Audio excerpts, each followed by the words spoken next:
Hello everyone, welcome to my channel. मैं हूं प्रज्ञा और आज के वीडियो लेक्चर में हम जो है क्लास 9 ज्योग्राफी का चैप्टर 2 इंडिया एंड इंट्रोडक्शन का थर्ड पार्ट देखेंगे। तो फर्स्ट पार्ट हमने देख लिया था जिसमें हमने हमारा जो सब कॉन्टिनेंट है इंडिया उसके बारे में हमने जाना था। कुछ इंपॉर्टेंट टर्म्स हमने देखे थे। आइलैंड क्या होता है, कॉन्टिनेंट क्या होता है, सब कॉन्टिनेंट क्या होता है, पेनिनसुला क्या होता है, इंडियन सब कॉन्टिनेंट के बारे में हमने सारी चीज़ें जो है वो हमने जान ली थी। उसके बाद हमने जो है स्टैंडर्ड मेरिडियन जो है इंडिया का, जिससे हम हमारा जो एक्सटेंडेड टाइम हमको पता चलता है उसके बारे में हमने जाना था। हमारा जो कल्चरल लैंडस्केप है उसके बारे में हमने जाना। उसके बाद जो है हमने हिमालयास जो रेंजेस है हमारे जो कंट्री में उनके बारे में जाना। जो ग्रेटर हिमालयास है उसको हम थ्री पार्ट्स में डिवाइड करते हैं, उसके बारे में हमने जाना। जो फिजिकल फीचर्स है उसके बारे में हम जान रहे हैं। और north and north eastern mountain ranges हमने इनके बारे में जाना। अब जो है हम आगे जानेंगे उन्हीं को, उसी जो माउंटेन्स वाला जो हम पढ़ाई कर रहे थे उसी को कंटिन्यू रखते हुए आज जो है हम ग्लेशियर्स के बारे में जानेंगे, जिसे रिवर ऑफ आइस का भी कहा जाता है। तो रिवर क्या होता है? नदी में क्या बहता है? पानी। ठीक है, पानी बहता है हमारे नॉर्मल जैसे जो हम देखते आ रहे हैं। लेकिन जो पहाड़ों का जो एरिया होता है वहां पे क्या होता है? बर्फ की नदियां बहती है। नदी जैसा ही बहता है, जैसे पानी बहता है वैसे यहाँ बर्फ जो है धीरे धीरे आगे खसकती है। जैसे पानी का फ्लो रहता है वैसा फ्लो नहीं रहता, लेकिन यहाँ पे क्या है, बर्फ धीरे धीरे आगे खसकती जाती है। तो इसे ही रिवर ऑफ आइस कहा जाता है, या फिर हम जो है ग्लेशियर, हम अगर टर्म्स में देखें तो इसे ग्लेशियर कहा जाता है। तो एक्सट्रीमली कोल्ड रीजन्स और हाई माउंटेन रेंजेस में क्या होता है? पानी नहीं गिरता, यहाँ पे क्या गिरती है? स्नो। क्या गिरती है? स्नो। और स्नो कैसी होती है? कॉटन टाइप की, एकदम सॉफ्ट कॉटन वूल की तरह होती है जो ग्राउंड पे गिरती जाती है। और जब ये ग्राउंड पे गिरती है तो ये क्या होती जाती है? सॉलिडिफाई होती जाती है। सॉलिडिफाई मतलब ये वहाँ पे ग्राउंड में जो एकदम हल्की हल्की जो स्नो है ना, वो गिरते गिरते क्या होती जाती है? नीचे जो जमीन पे वो जमते जाती है, सॉलिडिफाई होते जाती है। जिसके कारण क्या होता है, क्यों सॉलिडिफाई होती है? क्योंकि एयर प्रेशर है वहां पे। एयर प्रेशर से क्या हो रहा है, वहां पे ठंड है। ठीक है, ठंड है और एयर प्रेशर है, उसके कारण जो है ये एक हार्ड आइस में बदलते जाती है। और यही जो स्नो है आइस के साथ जब धीरे स्लोप से नीचे आते जाती है, तो इसी जो मास है, ये जो मास है आइस का, इसे क्या कहा जाता है? ग्लेशियर कहा जाता है। तो ग्लेशियर जो है वैलीज में फ्लो होती है, जैसे कि रिवर फ्लो होता है वैसे ही। So they are rivers of ice originated from snow capped mountain. तो इसलिए ये जो है ग्लेशियर्स को हम क्या कह सकते हैं? रिवर ऑफ आइस, जो कहाँ से उत्पन्न होती है, ओरिजिनेट होती है? Snow capped mountain. Snow capped mountain मतलब जो पहाड़ जिसमें स्नो जमा हुआ है। तो यहाँ पे बहुत सारे ग्लेशियर्स है जो हिमालय से निकलते हैं। उसमें सबसे बड़ी ग्लेशियर क्या है? गंगोत्री। सबसे बड़ी ग्लेशियर क्या है अपनी? गंगोत्री। और ये कितनी बड़ी है? 32 किलोमीटर लॉन्ग है। उसके बाद है खुम्बू ग्लेशियर। तो खुम्बू ग्लेशियर जो है वो माउंट एवरेस्ट जो है नेपाल रीजन से, ठीक है, एवरेस्ट रीजन जो है नेपाल से उत्पन्न होता है। तो ये जो है इंपॉर्टेंट पाथ है, ये जो ग्लेशियर वाला पाथ है इंपॉर्टेंट पाथ है world's highest mountain range. Okay, it is important part to climb the world highest mountain range. तो किस माउंटेन की बात हो रही है? यहाँ माउंट एवरेस्ट की बात हो रही है। The Himalayan glaciers have started to melt at a faster rate in recent time. तो आज की डेट में जो हिमालय के लिए जो ग्लेशियर्स हैं वो जल्दी बह रहे हैं, मतलब ज़्यादा जल्दी से वो मेल्ट हो रहे हैं, पिघल रहे हैं। क्यों हो रहे हैं? Because of the changes in rising temperature, atmospheric temperature. जो टेम्परेचर है हमारे, जो पृथ्वी का टेम्परेचर है वो धीरे धीरे बढ़ रहा है। क्योंकि ओजोन लेयर डिप्लीशन के कारण जो है ये सारी चीज़ें हो रही है। इतना पॉल्यूशन हो गया है कि इसके कारण जो है एटमॉस्फेयर का जो टेम्परेचर है वो ज़्यादा धीरे बढ़ते जा रहा है। और इसलिए जो है क्या हो रहा है, and they continue to shrink मतलब वो पिघल के धीरे कम होते जा रही है और पानी बनते जा रही है। ठीक है, हमने जान लिया ग्लेशियर रिवर ऑफ आइस के बारे में। अब उसके बाद जो है हमको जानना है कश्मीर वैली के बारे में। कहीं ना कहीं आपने कश्मीर वैली के बारे में सुना ही होगा। और अभी रिसेंट में यहाँ पे जो पुलगाम में जो हमला हुआ उसके बारे में भी आपने सुना होगा। उसके बाद ऑपरेशन सिंदूर हुआ, उसके बारे में भी आपने सुना होगा। तो उसी कश्मीर वैली की बात हम कर रहे हैं, जहाँ पे लोग घूमने गए थे और उनके साथ ऐसा हादसा हो गया। तो Kashmir valley is situated at a height of 1850 metre about the sea level. तो कश्मीर वैली कितनी हाइट पे है? 1850 metre about the sea level. और कैसा है ये, माउंटेन से घिरा हुआ है, it is surrounded by mountains. ठीक है, कैसा है माउंटेन्स हम नीचे देखेंगे, और ये हमने लास्ट वाले सेक्शन में भी देखा था। तो कैसा है, ये एक वैली है, ठीक है, प्लेन एरिया है, और चारों तरफ इसके क्या है, माउंटेन्स, चारों तरफ माउंटेन्स है। तो it is also called Jhelum valley, और इसे और क्या कहा जाता है, झेलम वैली भी कहा जाता है। तो Jhelum river carved this 135 kilometre long and 32 kilometre wide plain. तो झेलम वैली ने ही इसकी उत्पत्ति की है, मतलब कार्व किया है। मतलब हमको पता है कि वैलीज कैसे बनती है, रिवर्स के थ्रू बनती है। तो इस वैली, ये जो वैली है कश्मीर वैली या झेलम वैली, इसे किसने बनाया है, कौन सी नदी ने बनाया है, झेलम रिवर ने बनाया है। How did it create this vast plain so high in the mountain. तो अभी ये जो है किसी माउंटेन के ऊपर है, ठीक है, ये जो वैली है कश्मीर वैली की जो हम बात कर रहे हैं, ये एक माउंटेन के ऊपर है। तो कैसे जो रिवर है ये इस माउंटेन के ऊपर बन गई, ठीक है। वैली की जब हम बात करते हैं तो वो प्लेन एरिया पे होती है, लेकिन यहाँ पे जो कश्मीर वैली की बात कर रहे हैं तो ये क्या है, एक पहाड़ पे स्थित है। तो इस पहाड़ के ऊपर में इस तरीके की वैली कैसे बन गई, कैसे हुआ ये। तो this is a question scientist have been trying to answer. तो ये एक बड़ा क्वेश्चन है जिसे साइंटिस्ट जो है अभी तक उतने अच्छे से आंसर नहीं कर पाए हैं। तो वो उनका मानना क्या है, they said that once there was once a lake there. तो उनके हिसाब से वहां पे एक क्या था, तालाब था, वहां पे तालाब था, वहां पे एक तालाब था, लेक था वहां पे। तो it's water flowed through a service into the Jhelum river. और इसका पानी जो है, इस लेक का जो पानी है वो धीरे धीरे करके क्या है, झेलम रिवर में जाते जाता था। सर्विस मतलब एक छोटा सा एक क्या कहेंगे उसको, छोटा सा जगह था, एक पैसेज था जहां से वहां और झेलम रिवर में इसका पानी जाता था। लेकिन जब अर्थक्वेक आया तो इसने क्या किया, अर्थक्वेक से क्या हो गया, माउंटेन्स जो है टुकड़ों में बट गए, स्प्लिट हो गए। और the remains of this ancient is the, और ये जो लेक है, ये जो पुराना लेक है, इसी का रिमेन जो है कश्मीर का जो प्रेजेंट दाल लेक है, प्रेजेंट दाल लेक है। और श्रीनगर जो है जम्मू एंड कश्मीर का कैपिटल है, और ये दाल लेक के पास में स्थित है इसी वैली में। So famous for its natural beauty across the world. और ये जो दाल लेक है और ये जो कश्मीर की वैली है, ये इसकी नेचुरल ब्यूटी जो है पूरे विश्व में प्रसिद्ध है। और कश्मीर ने कहीं ना कहीं मतलब पूरे विश्व के जो इंटरनेशनल टूरिस्ट है, इंटरनेशनल टूरिस्ट मतलब जो टूरिस्ट हमारे कंट्री से बाहर से आते हैं, तो पूरे विश्व के जितने भी मतलब इंटरनेशनल टूरिस्ट है वो यहाँ पे आते हैं कश्मीर वैली को देखने के लिए। तो यहाँ पे इंडिया में आते हैं बहुत सारे लोग जो है इस वैली को देखने के लिए आते हैं। तो दाल लेक जो है वो डॉटेड विथ फ्लोटिंग हाउसेस, मतलब अगर हम दाल लेक को देखेंगे तो वहां पे छोटे हमको फ्लोटिंग हाउसेस मिलेंगे। अगर हम ऊपर से देखेंगे तो एक डॉट्स की तरह दिखेंगे।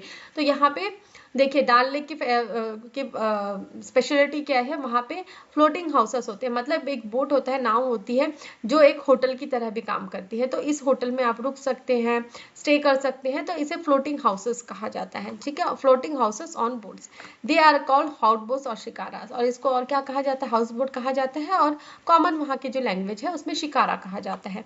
तो दे आर की टूरिस्ट अट्रैक्शन, और ये जो है टूरिस्ट को बहुत ज़्यादा अट्रैक्ट करते हैं। की टूरिस्ट अट्रैक्शन मतलब लोग इन्हीं चीज़ों को देखने के लिए आते हैं।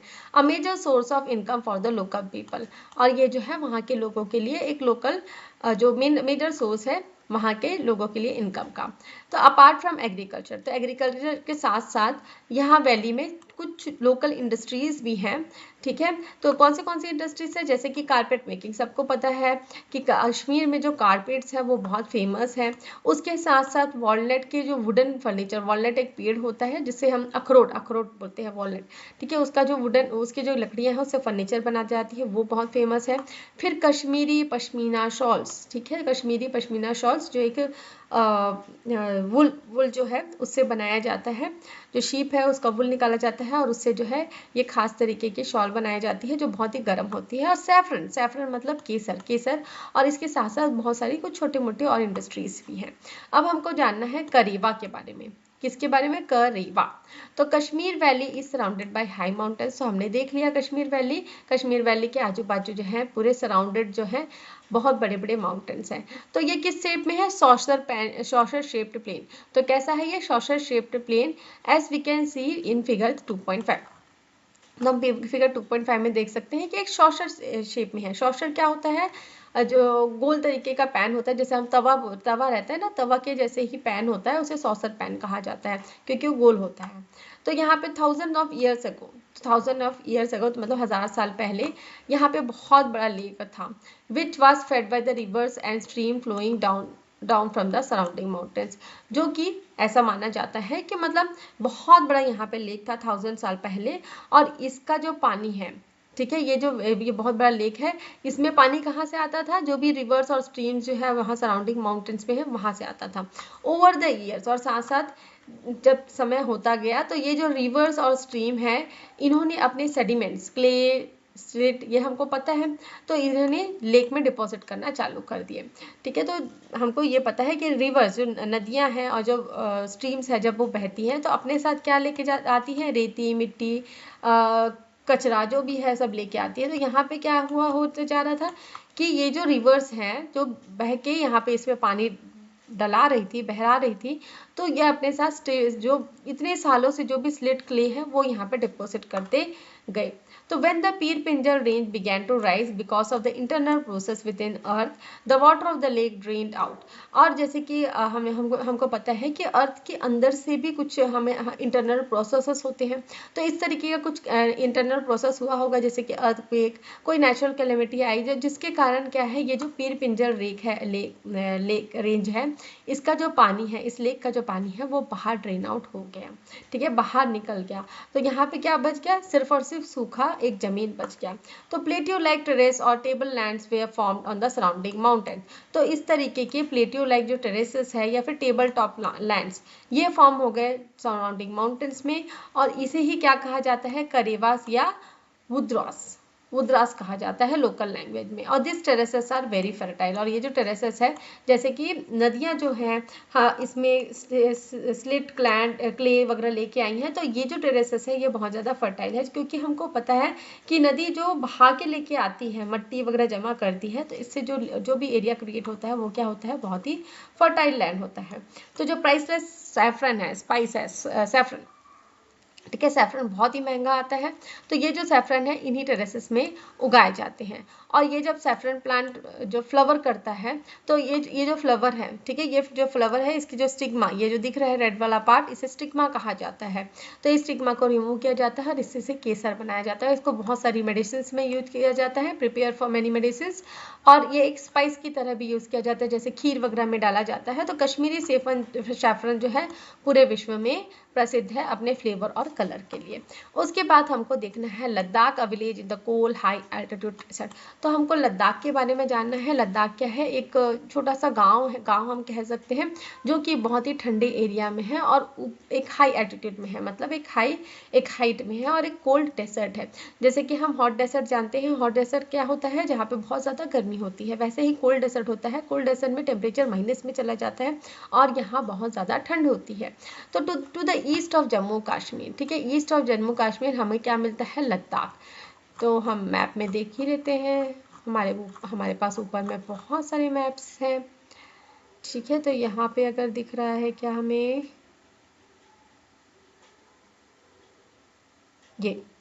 ये लद्दाख, ठीक है, ईस्ट ऑफ जम्मू कश्मीर, ये जम्मू कश्मीर वाला एरिया है, ये आपका लद्दाख है। और ये वाला जो एरिया है ये पीओके है, पाकिस्तानी ऑक्यूपाइड रीजन, ठीक है, पीओके, ठीक है, पाकिस्तान ऑक्यूपाइड कश्मीर, ठीक है, ये पीओके वाला एरिया है। लो, ये लद्दाख है, ठीक है, ये लद्दाख है।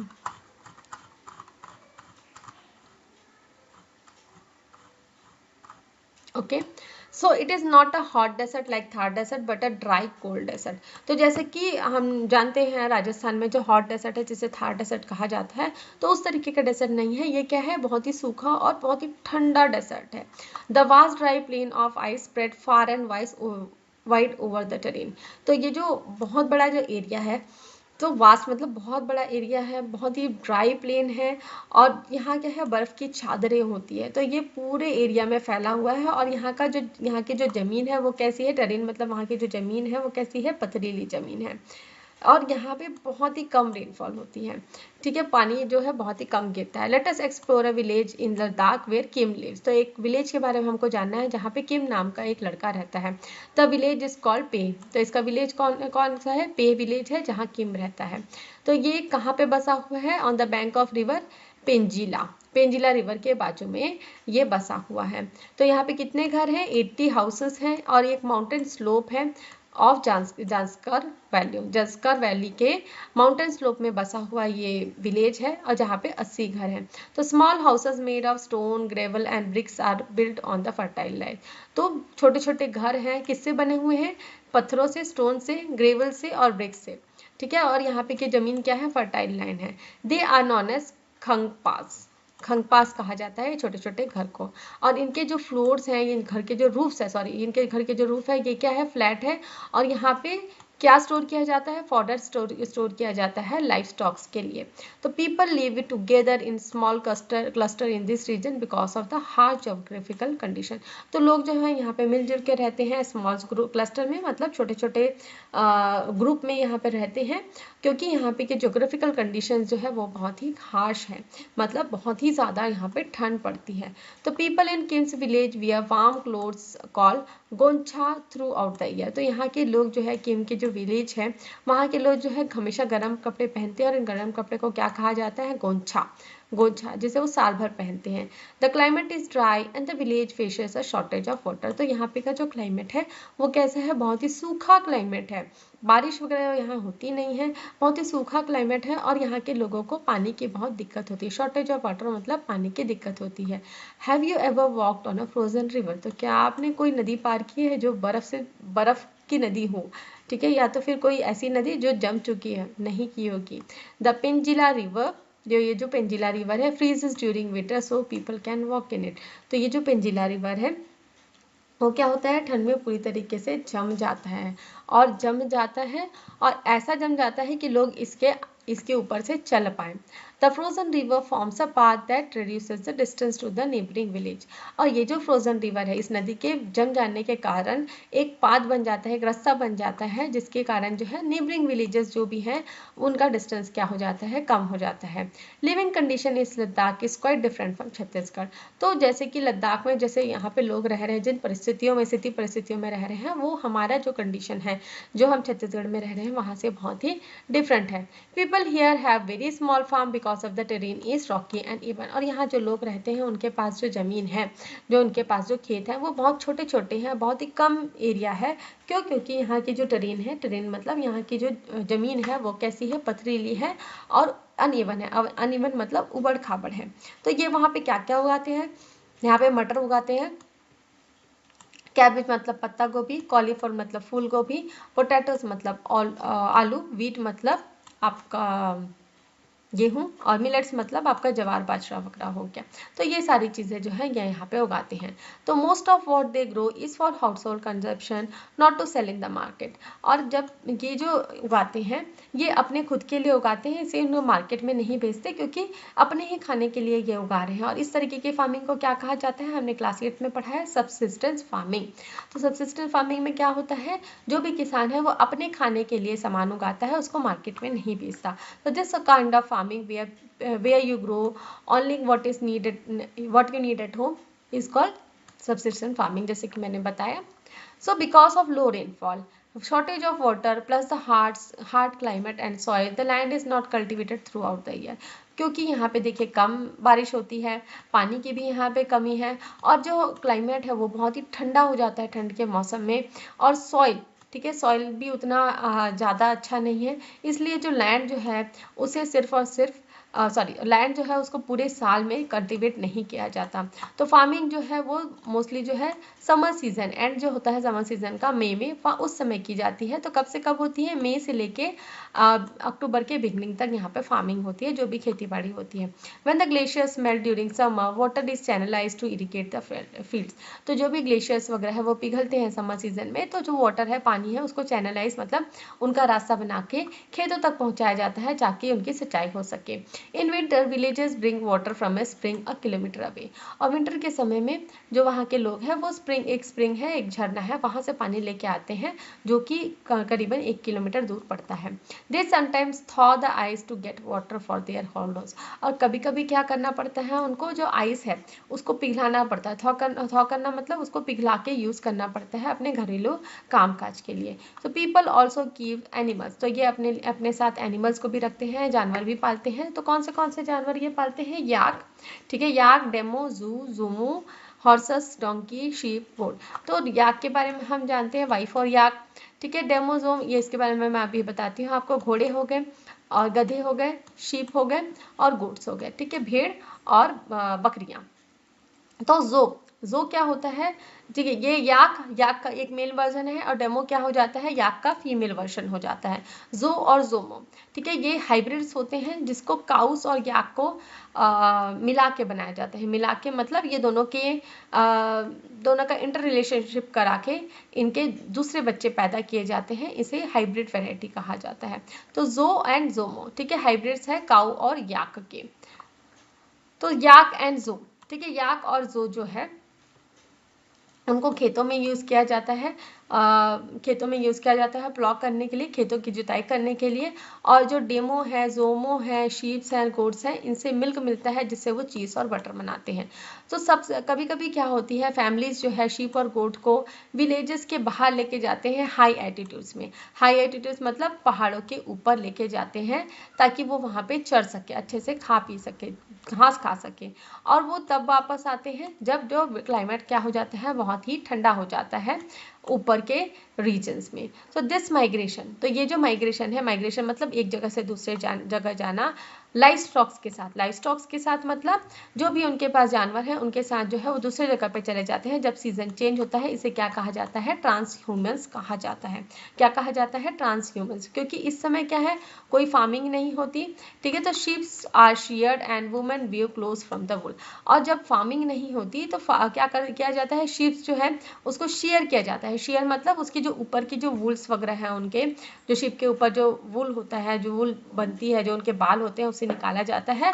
और वुमेन्स क्या करती हैं, ये इससे कपड़े बनाती है, क्लोथ फ्रॉम वुल, ठीक है, स्वेटर वगैरह बनाने का काम होता है। तो people living harmony with nature, not letting any available material go waste. तो यहाँ पे लोग बहुत शांति प्रियता के साथ रहते हैं और कोई भी मटेरियल को वो वेस्ट नहीं करते हैं।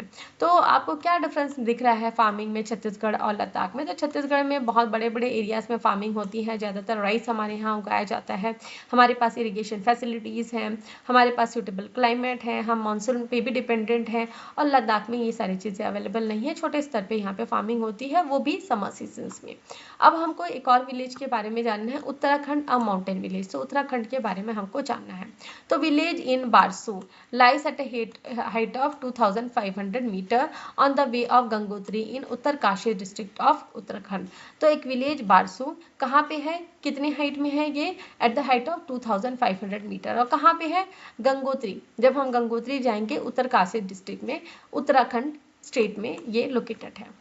A twisting and turning road takes you to this mountain village। तो इस ऊपर जो है, ये इतना ऊपर जो माउंटेन रेंज है, यहाँ तक, सॉरी, ये विलेज जो है वहाँ तक जाने के लिए हमको क्या है?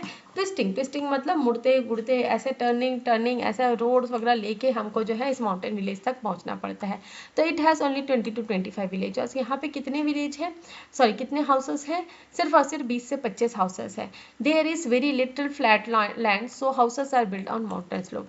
तो जैसे कि हमको पता है, हम क्लास 7th 8th में भी पढ़ चुके हैं, तो माउंटेन है, तो माउंटेन में घर बनाना बहुत मुश्किल होता है। तो माउंटेन के जो स्लोप्स होते हैं उन्हीं में ही जो है घर बनाया जाता है। तो so they have small and mostly made of wood. तो जो घर है यहाँ पे जो बनाए जाते हैं छोटे छोटे हैं और मोस्टली जो है लकड़ियाँ से घर बनाई जाती हैं और मड प्लास्टर्स के साथ में। और रूफ्स क्या है? इंक्लाइंड होते हैं। रूफ्स क्या है? इंक्लाइंड होते हैं मतलब तिरछे होते हैं, क्योंकि यहाँ पे स्नोफॉल होगा, ठीक है, स्नोफॉल होगा तो पानी यहाँ पे जमे मत। दे हैव स्लेट टाइल्स, और यहाँ पे टाइल्स जो है स्लेट टाइल्स लगाए जाते हैं, so that rain water and snow can not connect. ठीक है, यहाँ पे ऊपर में टाइल्स लगाए जाते हैं ताकि जो रेन वाटर है या फिर जो स्नो है वो यहाँ पे इकट्ठा ना हो।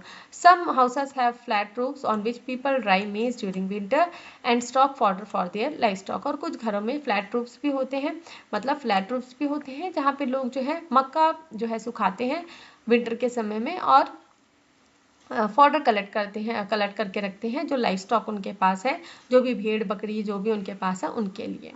तो यहाँ पे देखिए इस तरीके के घर, यहाँ पे एक माउंटेन विलेज है और ये टेरेस फील्ड है, ठीक है। माउंटेन स्लोप में इस तरीके की टेरेस फील्ड बनाए जाते हैं, ठीक है। टेरेस मतलब छोटा छोटा इस तरीके का काट के बनाया जाता है ताकि पानी से जो मिट्टी है डायरेक्टली फ्लो मत हो जाए। So the Himalayas have very little cultivable land, farming is done in the wide valleys और on the gentle mountain slope. तो हिमालयस जो है वहाँ पे बहुत ही कम जो कल्टिवेबल लैंड मतलब जहाँ पे खेती बाड़ी कर सके वो लैंड बहुत ही कम है। और फार्मिंग जो खेती बाड़ी कहाँ पे होती है, ये जो जेंटल स्लोप्स है वहाँ पे ही होती है, या फिर अगर कोई वाइड वैली है वहाँ पे। तो people generally live close to wherever such land is available. और जहाँ पे इस तरीके के लैंड की अवेलेबिलिटी होती है, मतलब इस तरीके की लैंड मौजूद होती है, लोग वहीं पे बसते हैं। That is why you find small widely disperse settlement in Himalayas. इसलिए जो है यहाँ पे जैसे कि हमने क्लास 7 में भी पढ़ा था कि इसलिए जो है हमें जो भी पहाड़ वाला एरिया होता है वहाँ पे डिस्पर्स्ड सेटलमेंट होता है। डिस्पर्स सेटलमेंट मतलब यहाँ पे आपको 10-20 घर मिलेंगे, फिर माउंटेन के दूसरे किसी एरिया में आपको 10-20 घर मिलेंगे, इस तरीके का सेटलमेंट होता है। डिस्पर्स मतलब बिखरा हुआ सेटलमेंट आपको मिलेगा। तो पॉपुलेशन यहाँ पे बहुत ही कम है, पॉपुलेशन स्थिर मतलब कम है, और डिस्पर्स्ड है, डिस्पर्स्ड मतलब बिखरा हुआ है, क्योंकि लैक ऑफ कल्टिवेटेबल लैंड, क्योंकि लैंड बहुत ज़्यादा अवेलेबल नहीं है खेती बाड़ी के लिए। और टेरेन रॉकी है मतलब जो यहाँ की जो मिट्टी है वो थोड़ा सा पथरीला है, और क्लाइमेट है वो टेम्परेट है, मतलब ठंड बहुत ज़्यादा पड़ती है।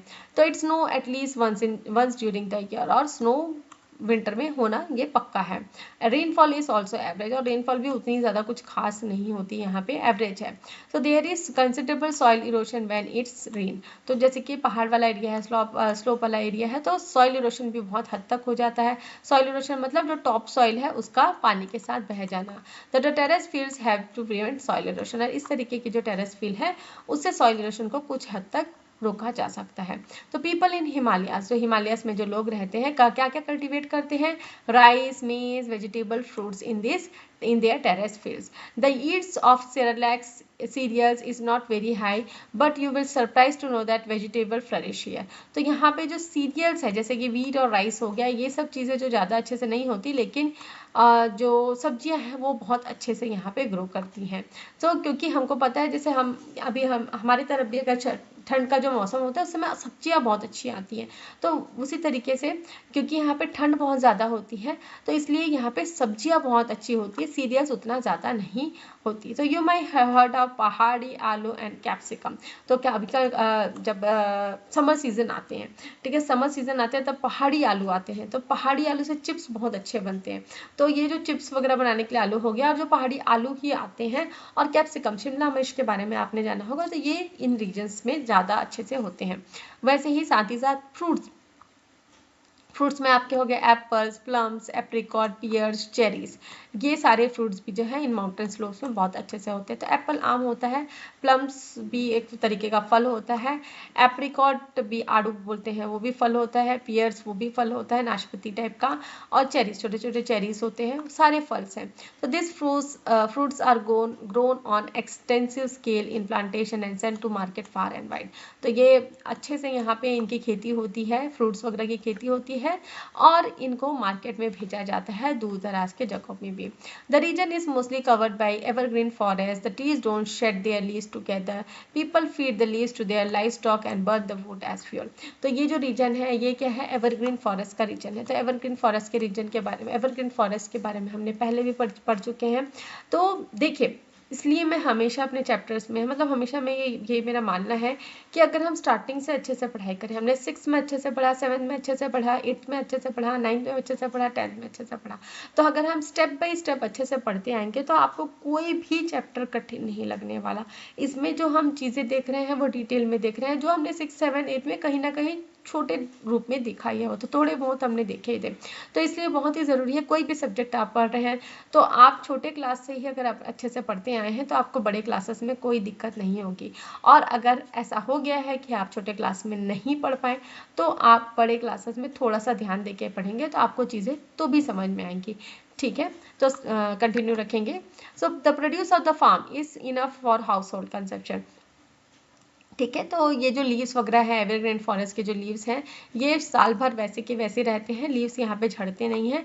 तो पीपल जो लोग यहाँ पे हैं ये जो लीव्स वगैरह है ये अपने लाइफ स्टॉक को खिलाते हैं और यहाँ से वुड मिलता है उससे वो फ्यूल के लिए यूज़ करते हैं, खाना बनाने वगैरह के लिए यूज़ करते हैं। जो प्रोड्यूस होता है फार्म में वो इनफ होता है हाउस होल्ड कंजप्शन के लिए, हाउस होल्ड कंजप्शन के लिए। तो पीपल यहाँ पे लेबरर्स का भी वर्क करते हैं और हर्ब्स कलेक्ट करते हैं फॉरेस्ट से ताकि वो अपना जीवन यापन कर सके।